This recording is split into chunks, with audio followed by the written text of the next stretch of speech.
Okay, it's 12. I'm gonna go ahead and get started. Dr. Joe, if anyone else comes in, please just let them in. Hi, everyone. I'm gonna start sharing my screen here in a minute.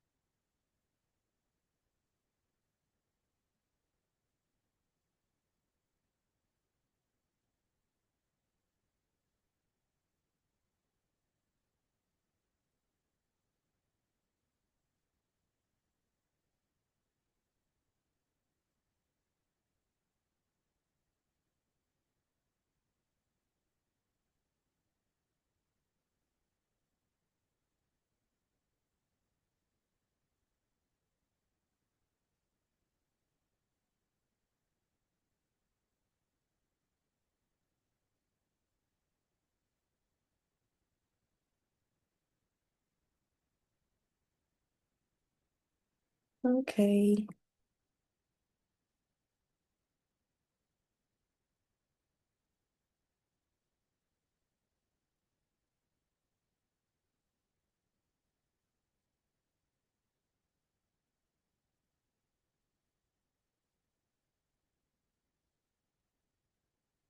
Welcome in, welcome in. We're getting ready to get started. Dr. Joe, can you see my screen? I want to make sure I'm sharing my screen and it looks correct.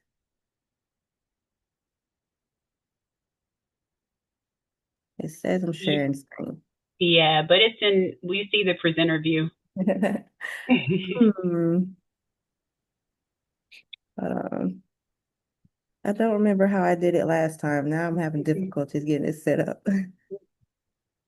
Let me see.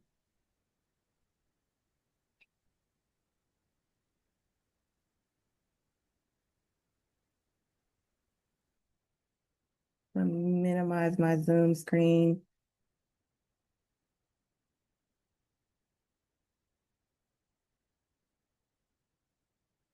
Welcome, welcome. Sorry for that little hiccup. I don't know what happened. I was trying to get my screen sharing set up right. But welcome in. Today, this presentation, it is being recorded. This presentation is going to be on longevity and healthy aging, extending not just lifespan, but health span. I am Shantia Smith. I am a clinical nutrition intern with Ford Wellness. I don't know if any of you were at my last presentation. If you are, nice to see you again. And if you can, please mute your mics.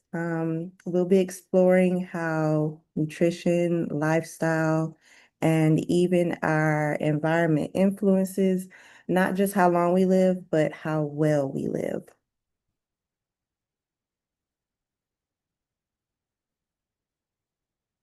I do have to read this bit of boring information, so please bear with me. Um, move this out of the way.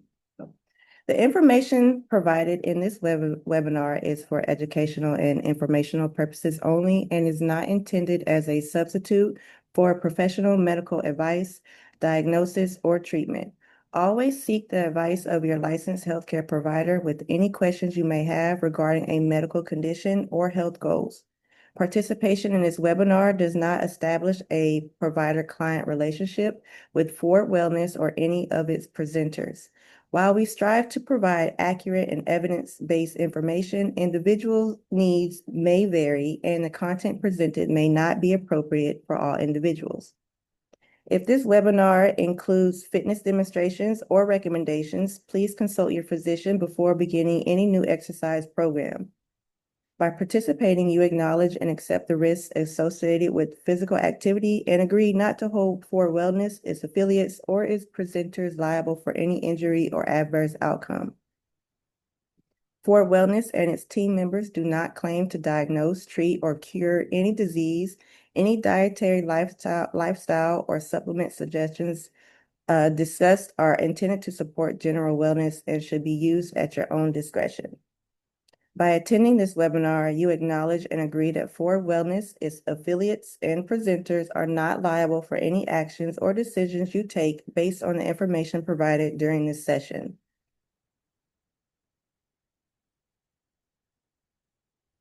So what is longevity versus healthy aging? Longevity basically refers to long life. It's the number of years lived, the total length of the lifespan, or the quantity of life. Since about the 1900s, life expectancy has dramatically increased. About that time, the average lifespan was 47 years. So now people born in the recent years can expect to live on average 77 and a half years. Healthy aging is years of life spent in good health, and that's from years lived free from chronic disease and disability, free from poor physical, mental, and social well-being. And then it's the quality of life. So longevity is the quantity of life. Healthy aging will be the quality of life. Um, and healthy aging is about maintaining whole person and well-being while you're aging. So this is in the social, their mental, and your physical aspects of your life. And it's about focusing on the overall life, your overall life, rather than just the absence of disease. So my first question in this webinar, although you can strive for both, if you had to choose, which would you rather have? More years of life or more quality years? And if you feel like it, type your answers in the chat. I'll be looking to see if anyone responds.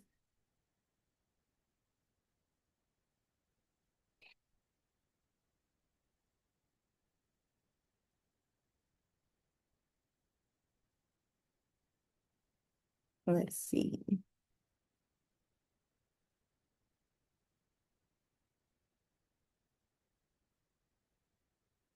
Quality over quantity, quality, both. Yes. I think everyone would want both. Quality of years. I'm the same. I would want quality over quantity. I'd rather live a healthy life than a long, painful, sick, miserable life. Okay.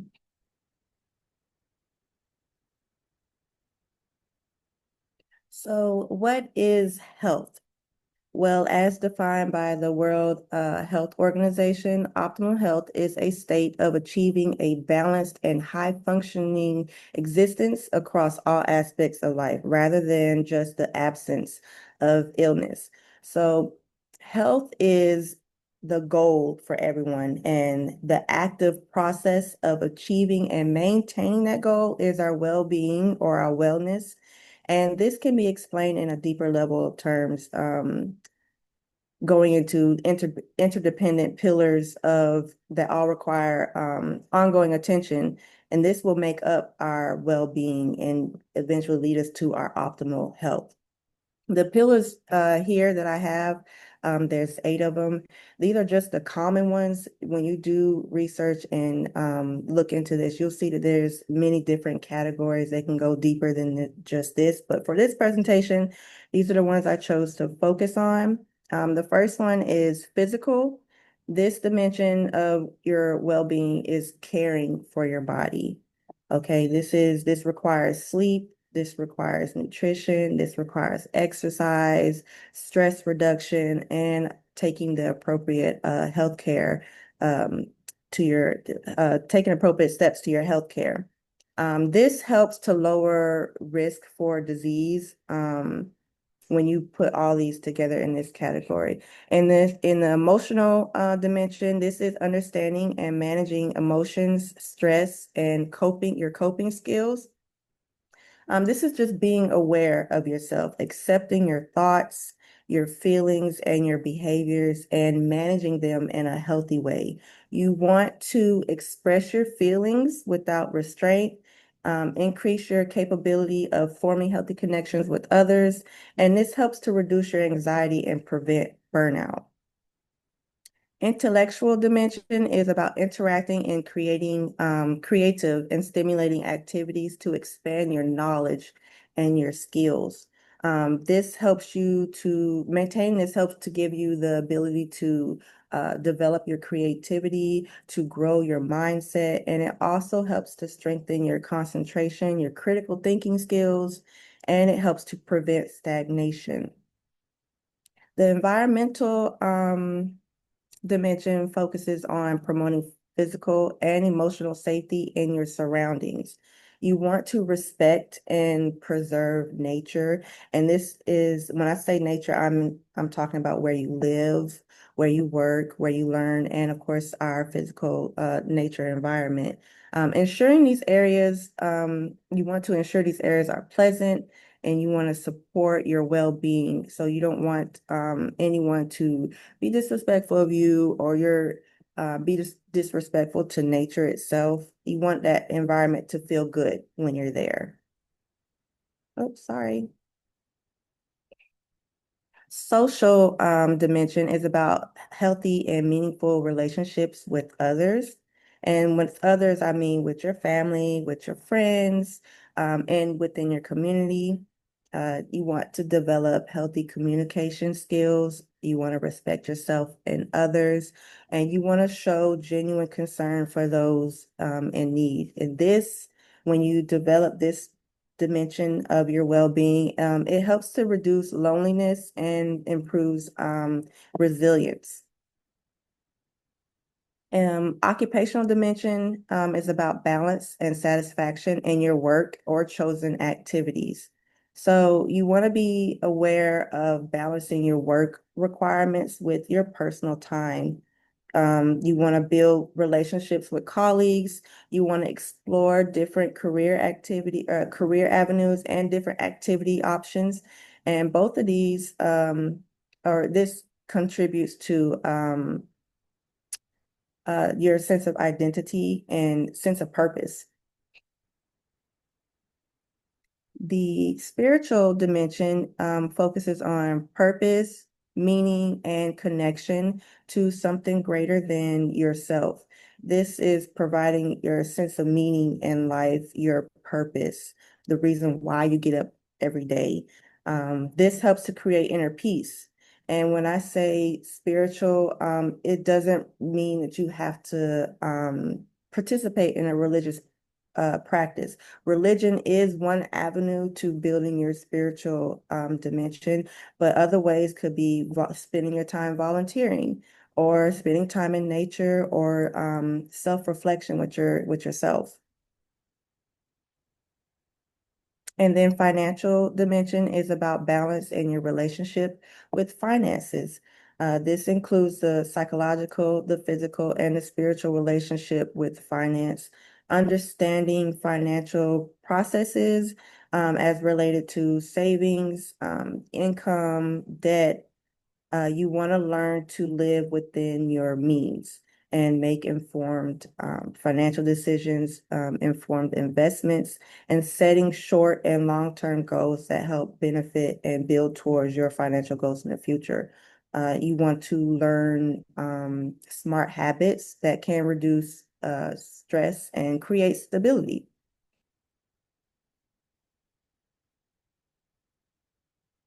Core drivers and healthy aging. So, research has shown that there are several areas that greatly impact healthy aging. These are just a few that I felt was important to highlight. Nutrition is number one, in my opinion. Diets rich in fruits, vegetables, whole grains, legumes, nuts, and lean protein. This type of diet, healthy eating, supports a healthy heart. It supports brain function and supports building, going towards that longevity that we're seeking in life.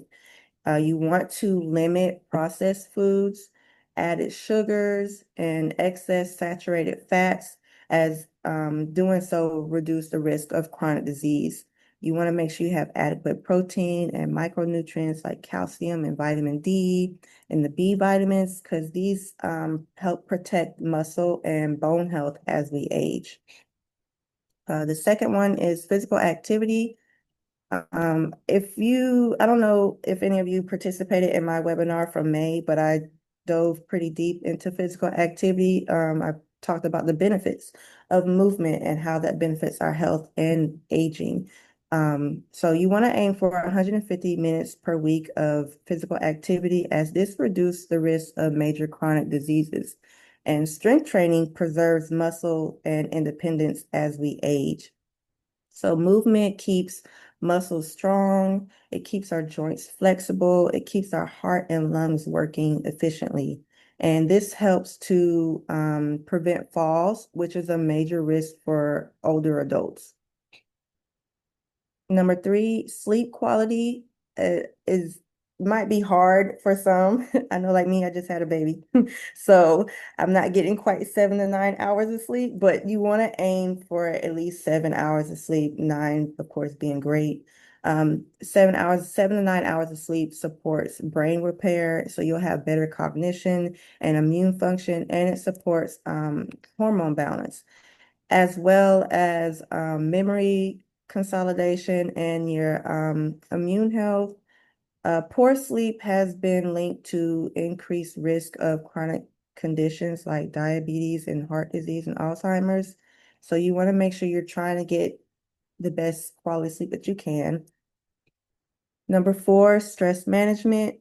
Um, Having a more stressful life or stress, not managing your stress well can lead to shorter telomeres. And in my May presentation, I did speak a little bit on telomeres.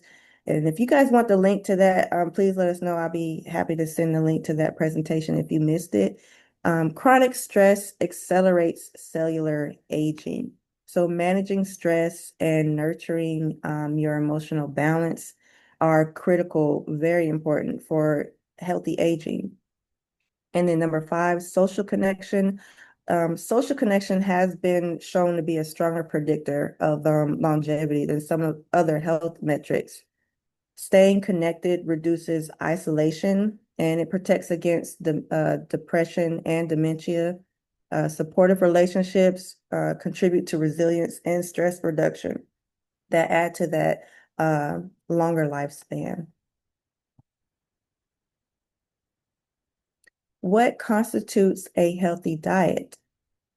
So diet is one that provide a healthy diet is one that provides your body with the right balance of nutrients, energy, and variety. And this helps to support growth, repair, and just overall well-being.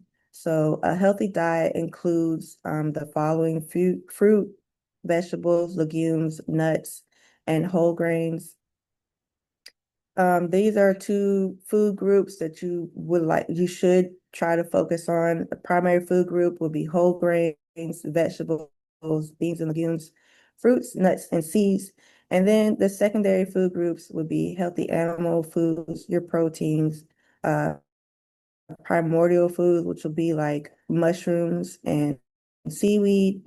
Fermented foods will be your probiotics. And then green and herbal teas are good to focus on. So a healthy diet is not just about what you include, but it's also about what you avoid. You want to limit processed foods and avoid ultra processed foods. So you want to cut back on foods high in sugar, high in sodium and artificial additives. And then you want to avoid having heavily fried, packaged, or fast food items as staples in your diet.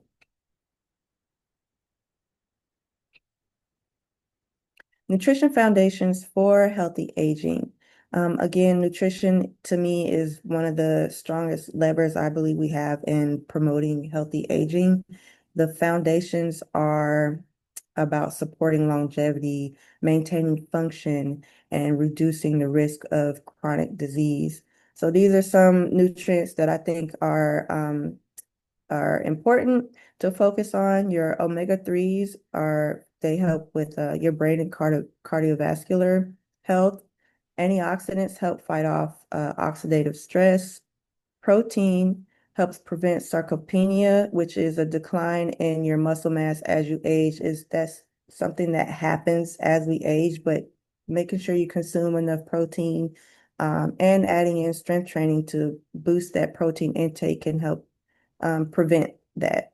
And then fiber, it helps to support gut health, immunity, and it helps to regulate blood sugar. And these are, but at the bottom below are a few diets that I think are that well, research has shown is beneficial in our health. The Mediterranean diet focuses on olive oil, vegetables, legumes, fish, whole grains. The DASH diet, which stands for Dietary Approaches to Stop Hypertension. It's rich in fruits and vegetables, whole grains, and lean protein, and it's aimed at helping to lower blood pressure.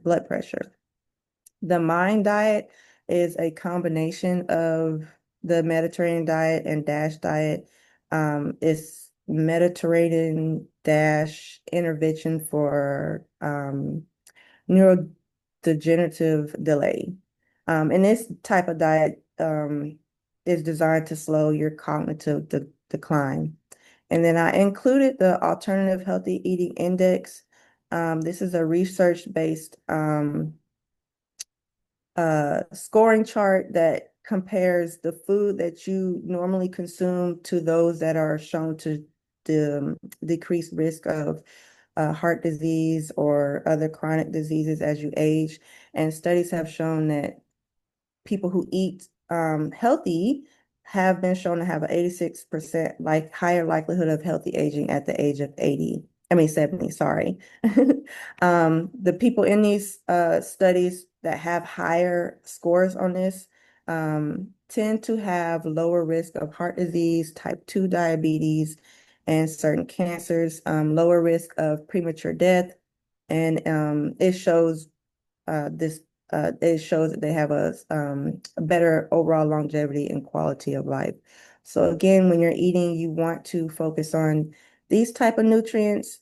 These diets are just some examples that focus on that, and you want to limit highly processed foods, sodium, sugary drinks, and unhealthy fats, and oh,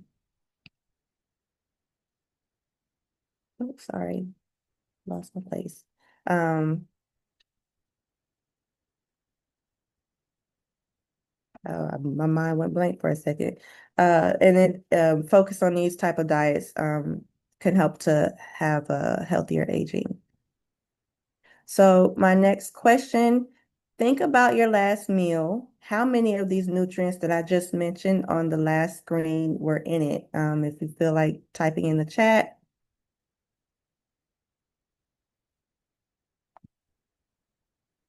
I think I only had a few in my last meal. I didn't have quite all of them.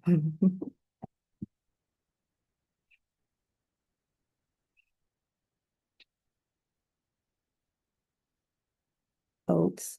I think I had protein pancakes and eggs.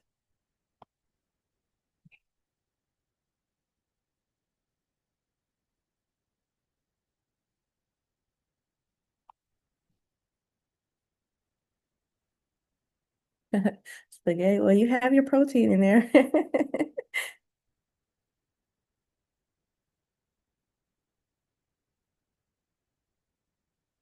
Eggs and turkey bacon, not enough omegas. Lentils, protein, fiber, iron. Good.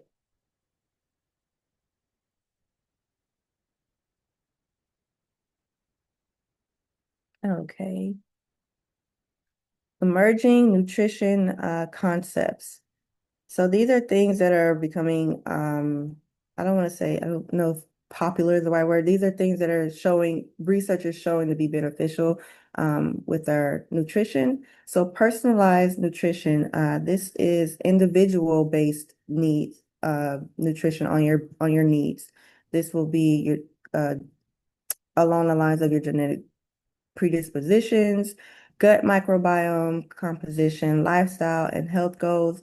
And personalized nutrition uses genetics, microbiome data, and metabolic testing to tailor diets to your individual needs.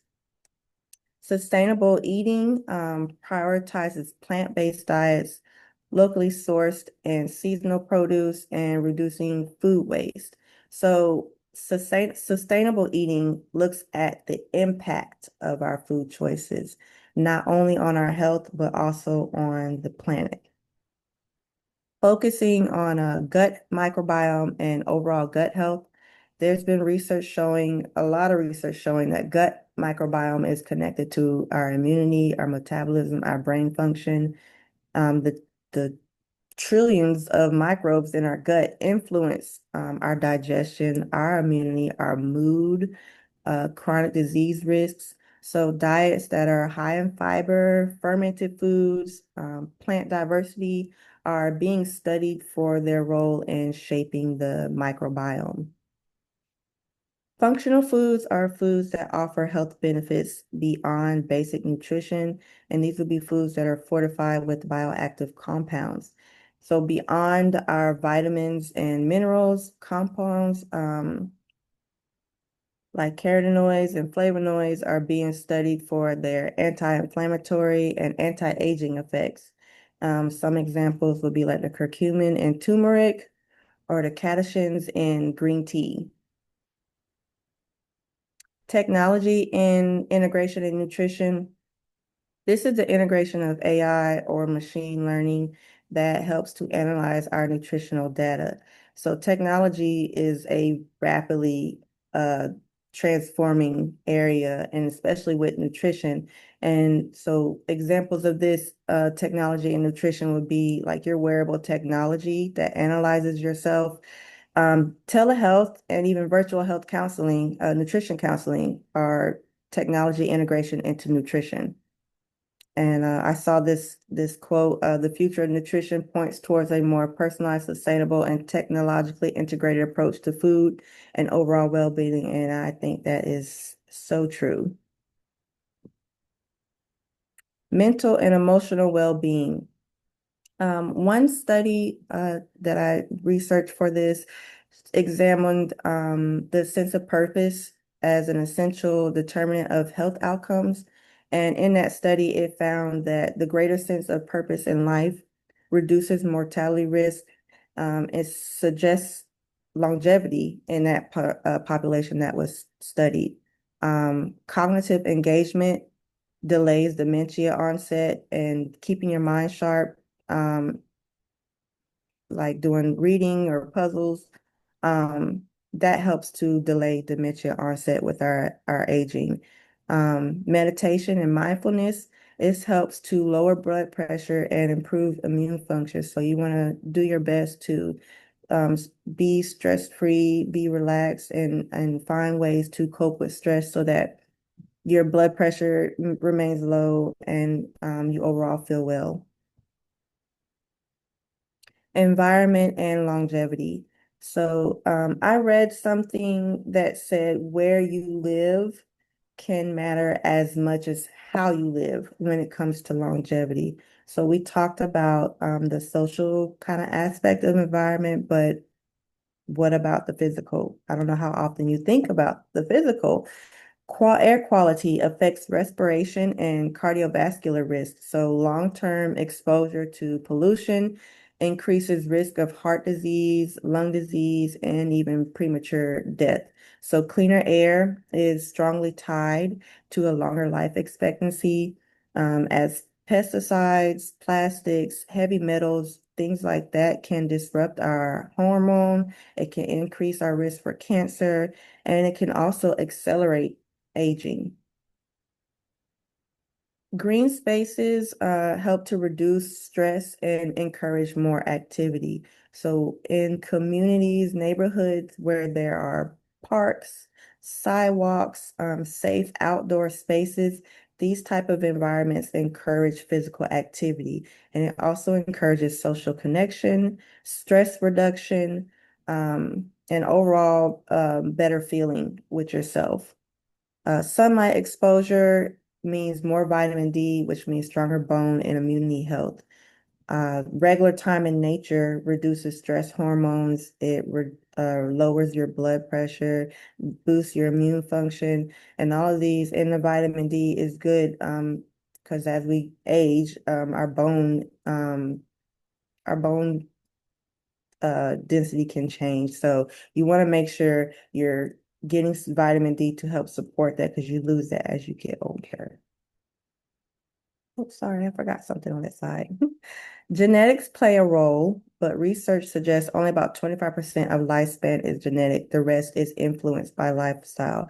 I saw that and I like that because a lot of people think that because their genetics, what they are born with, how they're made up, um, is the reason for the way that things turn out health wise. And a lot of times that's just a small little factor, but the rest is, up to you about how you live.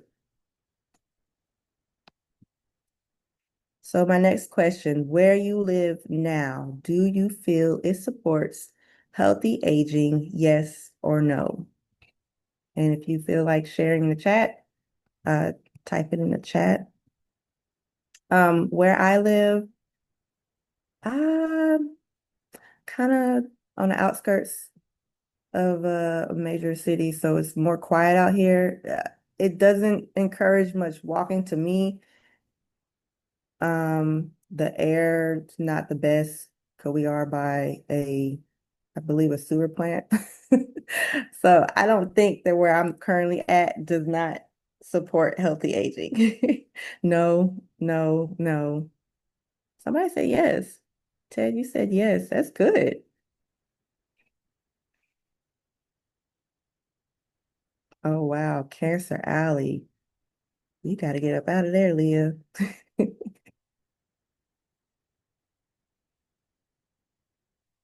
Okay. Blue zones are the world's longevity hotspots. So blue zones, if you haven't heard of them, these are five areas in the world, regions of the world where people live significantly longer. They have healthier lives. They have lower rates of chronic disease. I think the people in these areas often reach ages of like 90 or even above 100. And some common characteristics of these places, what they show to have in common, the people of these regions follow a mostly plant-based diet. They move regularly throughout the day. They prioritize movement. They minimize stress, and they have a clear sense of purpose. A little fun fact about me, I am a military family. So we just moved back to the States 2 years ago. And before that, we were in Okinawa, Japan, for almost 3 years. And I can say that living in a blue zone, I didn't know I was in a blue zone till a little bit later, but later on while I was there. But while we were there, we felt a difference. My family chose to um, uh, shop in the local stores versus eating, shopping on base more. And we noticed a difference with the food quality. The community, the people there, they were always outside, and we ourselves were outside a lot. There were a lot of parks, a lot of walking places that encouraged physical movement, and we were outside a lot. Their food tasted different. They were just a calmer it was just a calmer area. So it was just pretty cool to be there to actually experience that and feel that for ourselves. Hopefully we can go back. I wanted to give some examples of some studies done on nutrition and how it affects our overall health. So, in this first study, the Mediterranean diet and heart health, this was a landmark trial, randomized control trial in 2013, and it tested whether the Mediterranean diet could prevent cardiovascular disease in people that were at high risk for it. So this trial included adults that were aged 55 to 80 that were at high cardiovascular risk, and they had them follow a Mediterranean diet supplemented with extra virgin olive oils or nuts, and they followed them for 5 years. And at the end of 5 years, the people in this in that particular control group, in that particular group, had 30% fewer major cardiovascular events compared to those that were in the low-fat control diet. So the takeaway from this study is that adopting a nutrient-dense plant-forward pattern can dramatically lower chronic disease and risk in older age. And I believe this trial also showed that it was really strong for preventing strokes with this trial. The second research um, case study I'm showing is about the Blue Zones project. Um, it was one of the first community-wide experiments inspired by Dan Buettner, um, his research on blue zones. This was focused on a city in Minnesota, and the city modeled its community health initiatives after the World Blue Zones that I just spoke about. So residents joined walking groups, they shifted their diets toward plant-based meals, and they increased social engagement. Within the first year, average life expectancy rose by 3.1 years, and there was less healthcare claims by 40%. So the key takeaway to this one is that social and environmental changes can produce measurable gains in community longevity. I think the residents in this research also reported higher satisfaction, life satisfaction, and social connection. So I think that's pretty cool. And then in the third research, nutrition and exercise for functional aging. So this study looked at how weight loss, exercise, or a combination of both, how it affected physical function in obese older adults. So this study had 107 adults with a BMI over 30, and they participated in either caloric restriction, exercise, or both. Participants were randomly assigned to one of four groups for 1 year: weight loss, diet only, exercise only, weight loss, diet, and exercise, or a control group that had no intervention. And they found that the combined weight loss diet and exercise group had the greatest improvement in mobility and reduced their frailty. So the key takeaway for this is that pairing healthy eating with regular physical activity optimizes functional independence in older adults. Integrating it all, the longevity lifestyle plan. So achieve the healthy aging and longevity, you want to combine nutrition, movement, mental health, social and environmental awareness. And ways you can do this daily is to eat plants at every meal, the best that you can. Limit ultra processed foods. You want to try to move as much as you can. Um, Connect socially, sleep the best that you can. You want to aim for 7 to 9 hours if you can. Get sunlight daily. Get out there and walk, and then find your sense of purpose. Why do you get up every day? Why do you do what you do? So, question, do you think there is an age limit to begin making these changes if you haven't already made these changes? If you want to answer, you can feel free to type in the chat.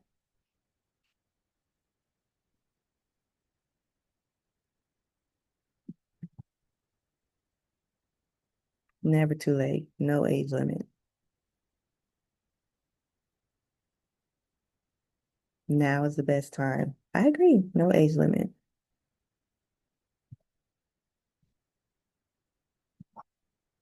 Am I too old or is it too late? Absolutely not. Although some people are predisposition, sorry,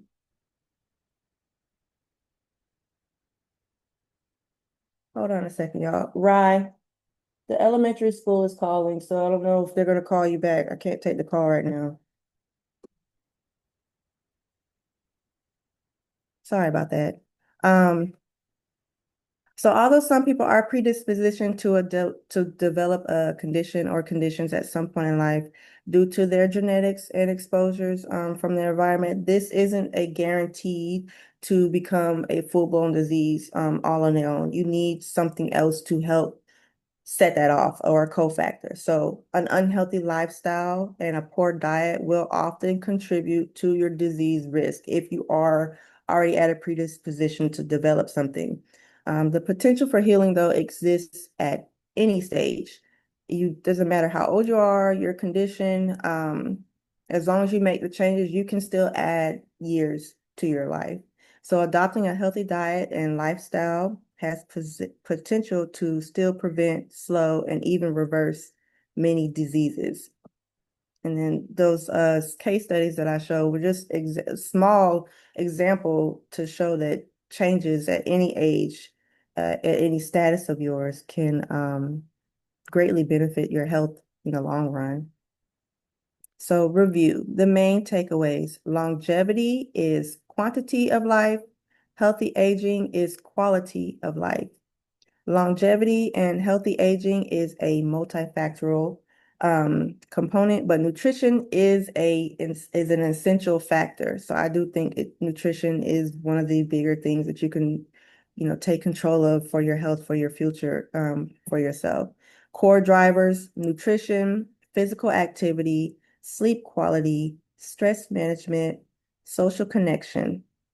And then lifestyle, mental well-being, and environment also play major roles.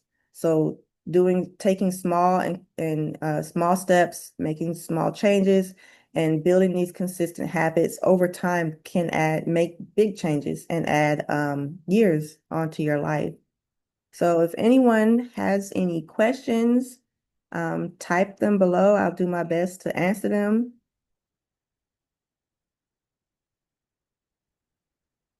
Do you include naps? I think naps, yeah, naps include go into your sleep time. That's your body still going into a sleep cycle and doing what it needs to do to rest and restore yourself. Good question. Thank you.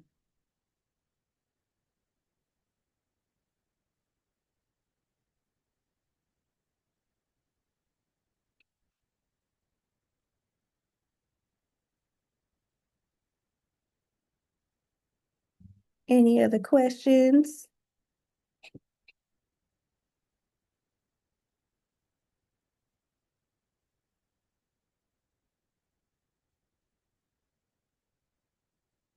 Okay. Well, thank y'all for coming. Sorry about the hiccup in the beginning. Sorry about the brain freeze in the middle. But I hope that you learned something from my presentation. No matter what you're doing, you can do little things that can add on to um, a long and healthy life. So, yeah, thank you. If you have any questions, let Dr. Joe know. Here's the contact information on this slide if you need to reach out. If you need, I think Dr. Joe posted the link to my other presentation on how movement benefits your health. If you want to go watch that recording. But thank you so much for your time. I hope y'all have a great day.